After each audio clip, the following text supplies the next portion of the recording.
Good morning everyone, I am Sk.Nikhat Anjum. Today I am here to explain about binary trees.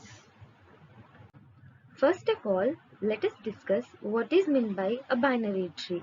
A binary tree T is a finite set of nodes such that T may be empty. A binary tree T should have at most two children, that is either 0 or 1. The representation of a binary tree is as shown. Now let us see the representation of binary tree. The given binary tree can be represented in memory using two ways. The elements are stored in static way using array representation and in dynamic way using linked list representation. Representation of binary tree using arrays. In this type of representation, first we can allocate a block of memory, then the binary tree is stored from start of the index to size minus 1. Here the binary tree is an example. The root node always starts from 0 level and it is given in increasing order to the next levels. So the maximum level of this binary tree is 2. So the height of the tree is h is equals to maximum level plus 1. So to find out the size of an array, the formula is 2 power h minus 1. So h is equals to 3, 2 cube minus 1, 8 minus 1 equals to 7. Since the array indexing starts from 0 to size minus 1, that is 0 to 7 minus 1, 6. So the array element representation indexing starts from 0 to size minus 1, 7 minus 1, 6. First, the root node is taken in start of the index. Always the root node is taken in the start of the index. That is A. Then the corresponding child to the root node is taken. That is B, C. Then the corresponding child to the B parent is taken, that is D and E, and the corresponding children for C parent is taken, that is F and G.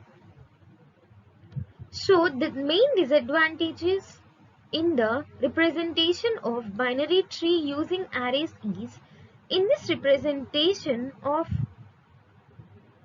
type of representation, tree enhancement is not possible and wastage of memory is allocated if there are leaf nodes. Let us see how to represent a binary tree using linked list. In the following binary tree, the root node is A and the level 1 nodes are B, C. They are the children to A, and the level 2 nodes are D, E, F, G. D, E are the children of B and F, G are the children of C.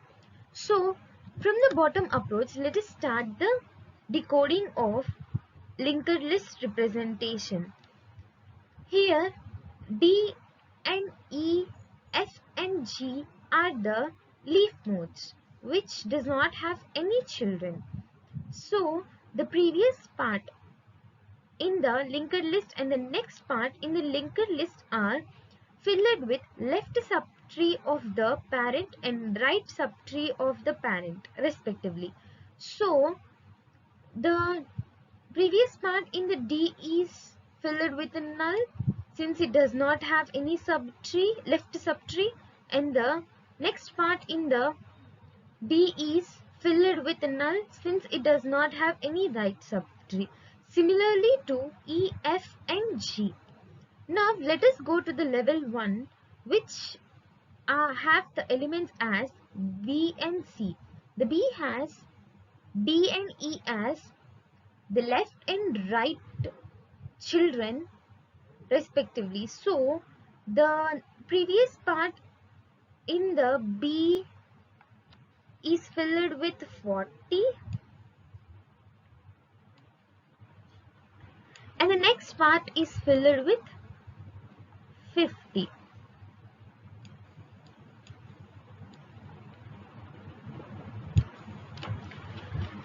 Next, let us go to the C. It has F and G as the children, and F is a left subtree of C. So F is filled in F memory location is filled in previous part. So the previous part is 60, and the right subtree of C is G. So the memory allocated to G is 70. It is filled in the next part. Similarly, A has B and C as children. So B is allocated to 20, which is the left subtree. So the value is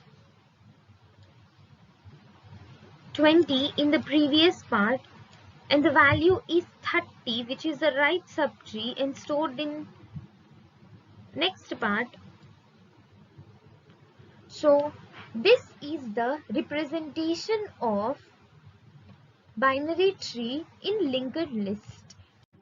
In the previous slide, you have seen the physical view representation of binary tree using linked list.